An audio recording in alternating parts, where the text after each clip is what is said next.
السلام علیکم ناظرین، سلامتی ہو آپ پر جہاں بھی آپ ہوں۔ کیلنڈر پر آج دن میں تاریخ رہی 24 رجب المرجب، انگریزی تاریخ 26 فروری ہے۔ اپنے میزبان راہی حجازی سے انڈیا کی خبریں سنیے۔ یوکرین میں پھنسی انڈین طالبات کی ویڈیو شیئر کر راہل گاندھی نے حکومت ہند سے کی خصوصی اپیل۔ یوکرین میں پھنسے انڈین طلباء و طالبات کی ویڈیوز اور تصویریں لگاتار سامنے آ رہی ہیں۔ وہ یوکرین سے کسی بھی حال میں نکلنا چاہتے ہیں، لیکن کئی طلباء کو ابھی تک کوئی مدد حاصل نہیں ہو پائی ہے۔ کانگریس رکن پارلیمنٹ راہل گاندھی نے بھی ایک ویڈیو سوشل میڈیا پر شیئر کی ہے، جس میں طالبات اپنی تکلیف بیان کرتی ہوئی نظر آ رہی ہیں۔ ویڈیو کو شیئر کرتے ہوئے راہل گاندھی نے لکھا کہ بنکروں میں انڈین طلباء کی تصویریں پریشان کرنے والی ہیں۔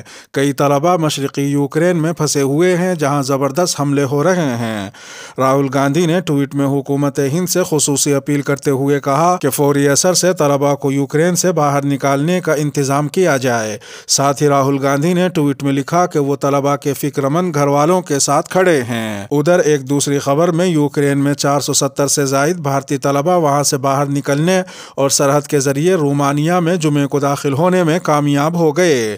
یوکرین میں انڈین سفارت خانے نے کہا کہ ہم سرحد پر موجود انڈینز کو انخلا کے لیے پڑوسی ممالک لے جا رہے ہیں۔ حجاب تنازعہ، کرناٹک ہائی کورٹ میں سماعت مکمل، بینچ نے فیصلہ کیا محفوظ۔ تعلیمی اداروں میں حجاب پہننے پر جاری تنازع کے درمیان کرناٹک ہائی کورٹ نے جمعے کو اس معاملے سے متعلق تمام عرضیوں کی سماعت مکمل کر لی، جس کے بعد ہائی کورٹ کے فل بینچ نے اپنا فیصلہ محفوظ رکھ لیا ہے۔ توقع ہے کہ ہائی کورٹ اگلے ہفتے کے اوائل میں اس کیس میں اپنا فیصلہ سنائے گی۔ جمعے کو ہائی کورٹ میں سماعت کے دوران تمام فریقوں کے وکلاء نے اپنے اپنے حتمی دلائل پیش کیے، جس کی بنیاد پر عدالت نے اپنا فیصلہ طے کیا ہے۔ تاہم ہائی کورٹ کے جج جسٹس رتوراج اوستھی کی سربراہی والی بینچ نے سبھی سے کہا ہے کہ وہ اگلے 2 دنوں میں اپنے حتمی دلائل تحریری طور پر دے سکتے ہیں۔ اس سے قبل بینچ نے جمعے تک تمام دلائل مکمل کرنے کو کہا تھا، تاکہ اس معاملے کو جلد سے جلد نمٹایا جا سکے۔ ہائی کورٹ میں جمعرات کو ہونے والی سماعت کے دوران آرٹیکل 25 کے دائرۂ کار اور اس میں مداخلت کی گنجائش پر بھی بحث ہوئی۔ اس کے ساتھ مذہبی روایات میں حجاب کی ضرورت پر سوال و جوابات بھی کیے گئے۔ جب درخواست گزاروں کے وکیل نے حجاب پہننے کی عادت کی وجہ سے استثناء کی درخواست کی، تو بینچ نے ان سے سوال کیا کہ جس ادارے میں یکساں یونیفارم لاگو ہو، وہاں حجاب کی چھوٹ کیسے دی جا سکتی ہے۔ بینچ نے درخواست گزار کے وکیل سے حجاب کی مذہبی ضرورت کو ثابت کرنے کے لیے بھی کہا۔ واضح رہے کہ کلاس رومز کے اندر حجاب پہن کر داخل ہونے پر پابندی کے عبوری حکم نامے کے باعث کئی طالبات اسکول نہیں جا رہی ہیں۔ وہ حجاب اور مسلم شناخت کے ساتھ ہی پڑھائی کرنا چاہتی ہیں۔ اس دوران ریاست کے پری یونیورسٹی کالجوں میں پریکٹیکل امتحانات بھی شروع ہو رہے ہیں۔ ایسے میں مسلم طالبات کے ایک گروپ نے کرناٹک ہائی کورٹ میں عرضی داخل کر کے پریکٹیکل امتحانات کو ملتوی کرنے کا مطالبہ کیا تھا۔ حجاب معاملہ، دہلی میں ایسی کوئی پابندی نہیں ہے۔ دہلی میں ایک سرکاری اسکول کی طالبہ کی طرف سے حجاب اتارنے کے لیے کہنے کے مبینہ الزام کے ایک دن بعد نائب وزیر اعلیٰ منیش سسودیا نے جمعرات کو کہا کہ ایسی کوئی پابندی نہیں لگائی گئی ہے اور کچھ لوگ اس معاملے پر سیاست کر رہے ہیں۔ ایک پریس کانفرنس سے خطاب کرتے ہوئے سسودیا نے کہا کہ عام آدمی پارٹی حکومت تمام روایات کا احترام کرتی ہے اور اس کے اسکولوں میں تمام مذاہب اور ذاتوں کے طلبہ و طالبات کے ساتھ عزت کے ساتھ برتاؤ کیا جاتا ہے۔ واضح رہے کہ مصطفی آباد میں واقع دہلی کے ایک سرکاری اسکول کی ایک نابالغ طالبہ نے الزام لگایا تھا کہ اسے اسکول میں ایک ٹیچر نے حجاب اتارنے کے لیے کہا تھا۔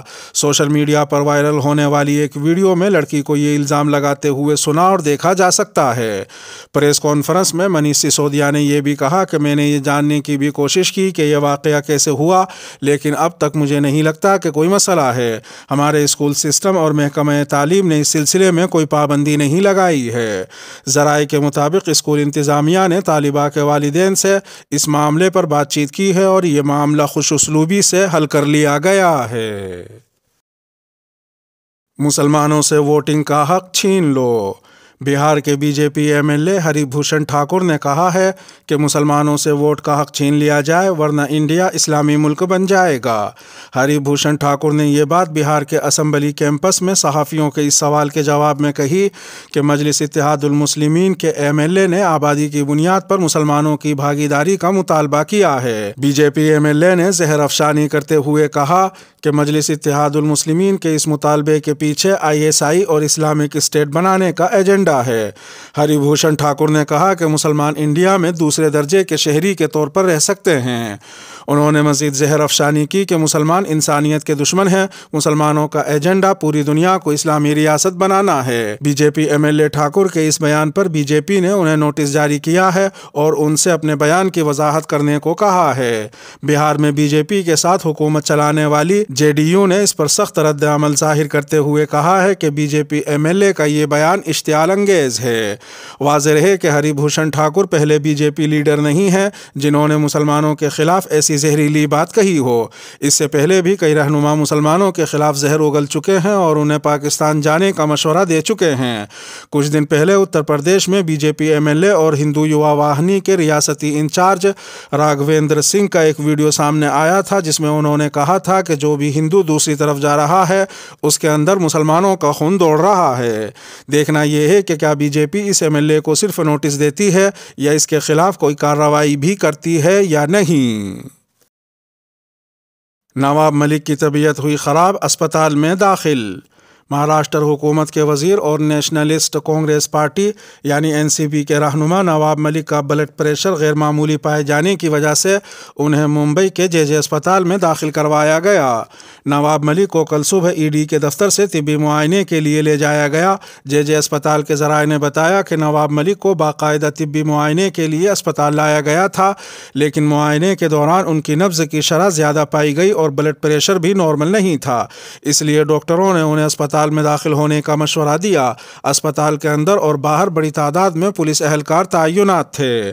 واضح رہے کہ بی جے پی نے نواب ملک کی گرفتاری کے بعد ان کے استعفے کا مطالبہ کیا ہے، جبکہ مہاراشٹر حکومت ابھی اس کے حق میں نہیں ہے۔ حکمراں اتحاد مہا وکاس اگاڑی اور مہاراشٹر میں حزب اختلاف بی جے پی اس معاملے میں آمنے سامنے ہیں اور دونوں ایک دوسرے پر الزام لگا رہے ہیں۔ بی جے پی جہاں نواب ملک کے داؤد ابراہیم سے تعلقات ہونے کا الزام لگا رہی ہے، وہیں حکمراں اتحاد بی جے پی کی مرکزی حکومت پر مہاراشٹر حکومت کو گرانے کی سازش کا الزام لگا رہی ہے۔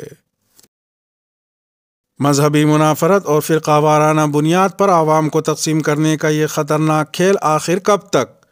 جمعیت علماء ہند کی مجلس عاملہ کا اجلاس بہادر شاہ ظفر مارگ نئی دہلی میں مولانا ارشد مدنی کی صدارت میں منعقد ہوا۔ مجلس عاملہ کے اس اجلاس سے خطاب کرتے ہوئے صدر جمعیت علماء ہند مولانا ارشد مدنی نے کہا کہ مذہب کے نام پر کسی بھی طرح کا تشدد قابل قبول نہیں ہو سکتا۔ انہوں نے کہا کہ مذہب انسانیت، رواداری، محبت اور یکجہتی کا پیغام دیتا ہے، اس لیے جو لوگ اس کا استعمال نفرت اور تشدد برپا کرنے کے لیے کرتے ہیں وہ اپنے مذہب کے سچے پیروکار نہیں ہو سکتے۔ انہوں نے یہ بھی کہا کہ بعض سیاستدان اکثریت کو اقلیت کے خلاف سفارہ کرنے کے لیے مذہبی شدت پسندی کا سہارا لینے لگے ہیں۔ حکمرانوں نے ڈر اور خوف کی سیاست کو اپنا شعار بنا لیا ہے، لیکن میں واضح کر دینا چاہتا ہوں کہ حکومت ڈر اور خوف سے نہیں بلکہ عدل و انصاف سے ہی چلا کرتی ہے۔ مولانا مدنی نے یہ بھی کہا کہ پچھلے چند برسوں کے دوران اقلیتوں بالخصوص مسلمانوں کے ساتھ جو کچھ ہوتا آ رہا ہے یہاں اسے دہرانے کی ضرورت نہیں ہے۔ نئے تنازعے کھڑے کر کے مسلمانوں کو نہ صرف اکسانے کی کوششیں ہو رہی ہیں بلکہ انہیں کنارے لگا دینے کی منصوبہ بند سازشیں بھی ہو رہی ہیں، لیکن ان سب کے باوجود مسلمانوں نے جس صبر و تحمل کا مظاہرہ کیا ہے وہ بے مثال ہے۔ اس کے لیے ملک کا ایک بڑا انصاف پسند طبقہ انہیں داد تحسین پیش کر رہا ہے۔ انہوں نے کہا کہ ہمیں آگے بھی اس طرح کے صبر و تحمل کا مظاہرہ کرنا ہوگا کیونکہ فرقہ پرست طاقتیں آئندہ بھی مختلف بہانوں سے اکسانے اور مشتعل کرنے کی کوششیں کر سکتی ہیں۔ جمعیت علماء ہند کے ایک دھڑے کے صدر مولانا مدنی نے یہ بھی کہا کہ تعلیم کے فروغ پر جمعیت علماء ہند کی توجہ روز اول ہی سے رہی ہے۔ مدارس و مکاتب کے قیام کے ساتھ ساتھ عصری اور ٹیکنیکل تعلیم حاصل کرنے والے غریب اور ضرورت مند طلباء کو جمعیت علماء ہند 2012 سے مسلسل اسکالرشپ فراہم کر رہی ہے۔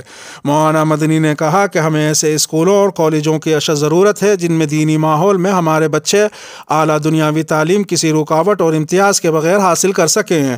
انہوں نے قوم کے متاثر افراد سے اپیل بھی کی جن کو اللہ نے دولت دی ہے کہ زیادہ سے زیادہ لڑکے اور لڑکیوں کے لیے الگ الگ ایسے اسکول اور کالج بنائیں جہاں بچے دینی ماحول میں آسانی سے اچھی تعلیم حاصل کر سکیں۔ واضح رہے کہ مولانا ارشد مدنی نے مجلس عاملہ کے اس اجلاس میں دستور اساسی کی دفعہ 44 کے تحت نئے ٹرم کے عہدے صدارت کا چارج لے لیا ہے۔ اسی کے ساتھ موجودہ مجلس عاملہ تحلیل کر دی گئی ہے۔ اب دستور کے مطابق صدر جمعیت نئی مجلس عاملہ نامزد کر کے اس کے مشورے سے ناظم عمومی نامزد کریں گے۔ اس کے ساتھ ہی انڈیا کی خبروں کا اختتام ہوا۔ ویڈیو کو آخر تک ملاحظہ فرمانے پر شکریہ، اور اگر عالمی خبروں والی ویڈیو آپ کی نظر سے نہ گزری ہو تو وہ ویڈیو آپ کی اسکرین پر نمودار ہو رہی ہوگی۔ تھم نیل پر ٹچ کر آج کی عالمی خبریں بھی سن سکتے ہیں۔ اپنے میزبان راہی حجازی کو اب دیجیے اجازت۔ سلامتی ہو آپ پر جہاں بھی آپ ہوں۔